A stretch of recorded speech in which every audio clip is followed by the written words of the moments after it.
बिस्मिल्लाहिर्रहमानिर्रहीम। अस्सलाम वालेकुम नाज़रीन, मैं हूं डॉक्टर अली और आप देख रहे हैं मेरा फेसबुक और यूट्यूब चैनल। नाज़रीन, बहुत अहम तरीन डेवलपमेंट, बहुत बड़ी खबर कि जो सऊदी अरब के वज़ीर दिफा ईरान के दौरे पर हैं, उन्हें एक बहुत बड़ी ऑफ़र दे दी गई है। क्या नाज़रीन, ये क्या ऑफ़र है, इसकी तमाम तर डिटेल आपके साथ शेयर करेंगे। जिसके बाद क्या अमरीका के साथ सऊदी अरब अपने रास्ते अलग करेगा या फिर सऊदी अरब वहीं का वहीं टिका रहेगा, इसकी तमाम तर डिटेल। जबकि दूसरी जानिब एक और बहुत बड़ी और अहम तरीन डेवलपमेंट वो ये है कि ढाका के अंदर पाकिस्तान और बांग्लादेश के दरमियान जो मिलिट्री अलायंस के हवाले से एक बहुत बड़ी डेवलपमेंट होने जा रही है, एक बहुत बड़ा मुआहदा जिससे भारत की नींदें हराम होने जा रही हैं। वीडियो की तफसील में जाने से पहले अगर आपने हमारे इस चैनल को सब्सक्राइब नहीं किया हुआ तो आपसे गुजारिश है काइंडली इसको सब्सक्राइब कर लें और बेल आइकन को ज़रूर दबा दें ताकि हमारी आने वाली वीडियो सबसे पहले आप तक पहुंच सकें। नाज़रीन, हम आपके शुक्रगुजार हैं जो आप हमारे वीलॉग्स को देखने के लिए वक्त निकालते हैं और कमेंट सेक्शन में अपनी मोहब्बतों का इजहार भी करते हैं। नाज़रीन, इस वक्त आपको पता है कि जो सऊदी अरब के वज़ीर दिफा हैं वो इस वक्त हंगामी दौरे पर हैं ईरान के। ईरान इस वक्त नाज़रीन आपको पता है कि खित्ते के अंदर एक बड़ी और मजबूत फौजी ताकत के तौर पर उभर कर सामने आया है और ख़ास तौर पे अपनी दिफाई टेक्नोलॉजी के हवाले से जो ईरान है वो बिल्कुल आप यूँ कह लीजिए कि पूरे खित्ते में उन जैसा एक भी मुल्क ऐसा नहीं है जो कि दिफाई टेक्नोलॉजी में उनके हम पल्ला हो। यहाँ तक कि नाज़रीन इस वक्त आलमी तवानाई एजेंसी कह रही है कि ईरान किसी वक्त भी एटमी धमाके करने की पोजीशन में है, सिर्फ उसने हिस्से पुर्जे जोड़ने हैं और उसके बाद उसने एटमी धमाका कर देना है। दूसरे लफ्ज़ों में यूँ कहिए कि ईरान जो है उसने ज़ेरे ज़मीन ऐसी सुरंगें भी, ऐसी जगह भी बना ली हैं जहाँ पे वो अपने एटमी धमाकों के टेस्ट कर सकता है। और एटम बम के धमाके के हवाले से इस वक्त बहुत बड़ी हलचल मची हुई है कि ईरान किस वक्त ये धमाके करेगा। लेकिन नाज़रीन, आपको ये बताते चले कि एक तरफ अमेरिका के साथ बातचीत का सिलसिला भी जारी है, दूसरी जानिब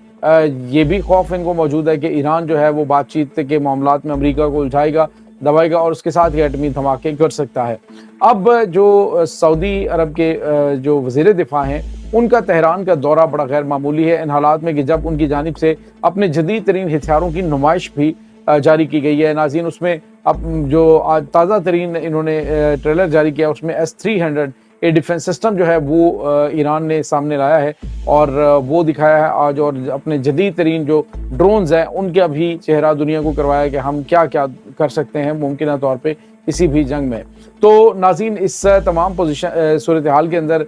जो ईरान का दौरा करने वाले वज़ीर दिफा हैं उनकी मुलाकात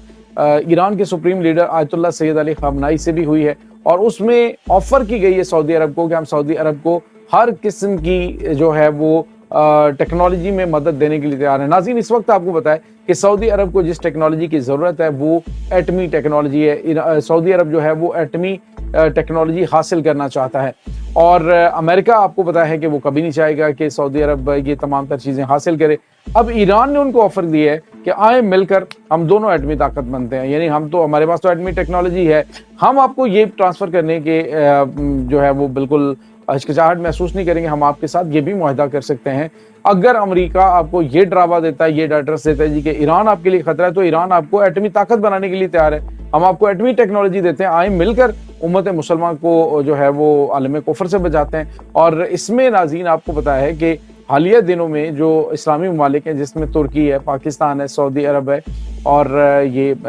ईरान है, यानी अगर बात करें तुर्की, सऊदी अरब, ईरान और पाकिस्तान, ये ऐसे ममालिक हैं कि नाज़रीन अगर ये अपना मतलब टेक्निकल, पाकिस्तान के पास तो ऑलरेडी एटमी हथियार हैं, मिसाइल टेक्नोलॉजी बड़ी जदीद है,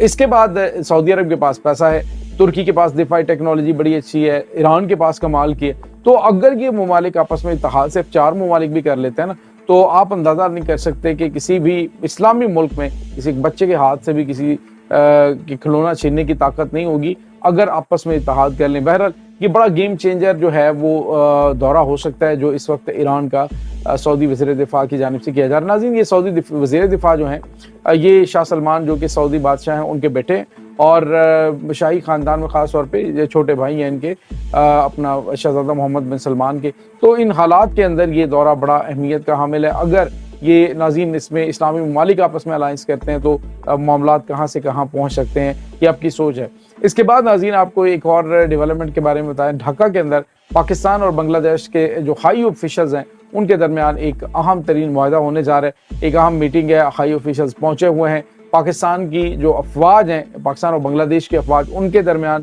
اہم ترین معاہدہ ہے۔ یعنی دفاع کے حوالے سے یہ جو معاہدہ ہے یہ بہت زیادہ گیم چینجر ہو سکتا ہے، خاص طور پہ جب ان کے پرائم منسٹر جو ہیں محمد یونس، انہوں نے چائنا کے دورے کے موقع پہ کہا کہ جو سلیگوری کوریڈور ہے وہاں سے چائنا جو ہے اس کو ہم ویلکم کرتے ہیں، اور جو یہ 7 سسٹر ریاستیں ہیں چکن نیک کی دوسری جانب، ان کو ہم جو ہے وہ یہاں پہ مطلب سمندر تک رسائی دے سکتے ہیں۔ تو وہ کس صورت میں آپ کو اس چیز کا اچھی طرح سے اندازہ ہی ہے۔ اور یہ بھی خبریں آ رہی تھی ناظرین کہ اب جو پاکستان اور چائنا وہاں پہ ایک بڑا فوجی اڈہ قائم کرنے جا رہے ہیں، جس کی کنسٹرکشن جو ہے وہ پاکستان کی ایک نجی کمپنی کو ملنے والی ہے۔ بات چیت ہو چکی ہے، اب جو ہے وہ صرف معاہدہ ہونا باقی اور کام اس پہ شروع ہو جائے گا۔ ناظرین، بنگلہ دیش کے اندر پاکستانی فوج کا موجود ہونا یہ بھارت کے لیے بہت بڑا خطرہ، اور بھارت اسے اپنے لیے بہت بڑی خوف کی علامت سمجھتا ہے، اور یقیناً جب یہاں پہ اس کو ہاتھ پڑے گا تو یہ بلوچستان اور دیگر جو علاقوں کے اندر شورشیں برپا کرنے کی کوشش کر رہا ہے، تب یہ اوقات میں آئے گا اور تب جو ہے یہ پیچھے ہٹے گا۔ ادروائز آپ کو پتہ ہے جس طرح کے حالات آپ کو عرصہ دراز سے پاکستان کے اندر کرنے کی کوشش کی جا رہی ہے، ان کے متعدد جو راہ کے ایجنٹس ہیں وہ پکڑے گئے ہیں، جن کے پاس ناقابل تردید ثبوت ملے ہیں کہ بھارت پاکستان کے اندر دہشت گردی پھیلانے میں ملوث ہے۔ لیکن ناظرین، اب جو بھارت کے اندر آزادی پسند تحریکیں ہیں وہ اس قدر جو ہے وہ پروان چڑھ چکی ہیں کہ مسلح جدوجہد بھارت کے لیے ایک بہت بڑا چیلنج کھڑا کر سکتے ہیں۔ اور ایسی صورتحال کے اندر پاکستان اور بنگلہ دیش کا جو ملٹری الائنس ہے، اور خاص طور پہ دفاعی ٹیکنالوجی کے حوالے سے، اب دفاعی ٹیکنالوجی میں ناظرین بہت ساری ٹیکنالوجی پاکستان بنگلہ دیش کو دے سکتا ہے، کیونکہ بنگلہ دیش کی قیادت اس وقت وہ بھارت کے ساتھ یوں کہہ لیجئے کہ بالکل ٹکر لے کے کھڑے ہیں، کیونکہ اس نریندر مودی سرکار جو ہے وہ اس وقت آپ کو پتہ ہے کہ حسینہ واجد رجیم جو ہے اس کو دوبارہ سے ری لانچ کرنے کے حوالے سے ٹرائی کر رہے ہیں کہ کسی طریقے سے بنگلہ دیش کے اندر حالات کو اپنے قابو میں کیا جائے۔ لیکن بنگلہ دیش کے اندر اس وقت ناظرین بھارت کی بالکل بھی نہیں چل رہی۔ ابھی بینکاک کے اندر آپ کو پتہ ہے کہ ملاقات ہوئی تھی ان کی، جو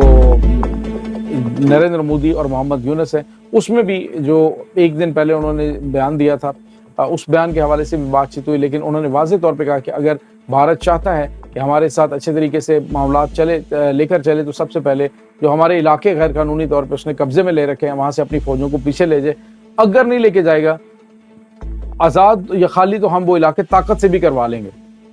کیونکہ ہم جانتے ہیں کہ کیسے ہم نے خالی کروانا ہے۔ چکن نیک کے اوپر ناظرین ہاتھ جو ہے وہ بنگلہ دیش نے رکھ دیا ہوا ہے، اور پاکستان کو اب وہاں پہ داخل کرنے کا مطلب آپ سمجھ سکتے ہیں کہ جس طرح سے بنگلہ دیش یہ بھارت جو ہے وہ افغانستان میں آ کے بیٹھا ہے، بالکل اسی طرح سے پاکستان بنگلہ دیش میں بیٹھ کے بھارت کو ناکوں چنے چبوا سکتا ہے۔ اور وقت وہ آ گیا ہے کہ جو 1971 کے سارے بدلے ہیں 1971 سے پہلے کے، وہ اب بھارت کو یہ لگتا ہے کہ پاکستان بنگلہ دیش میں بیٹھ کر ان سے لے گا۔ تو یہ اس وقت تازہ ترین اپڈیٹس ناظرین چل رہی ہیں۔ اس تمام صورتحال کے بارے میں آپ کا کیا کہنا ہے؟ کمنٹ سیکشن میں اپنے خیالات کا اظہار ضرور کیجیے گا۔ انشاءاللہ بہت جلد ملتے ہیں ایک نئی ویڈیو میں، تب تک کے لیے اپنا بہت سارا خیال رکھیے گا۔ اللہ حافظ۔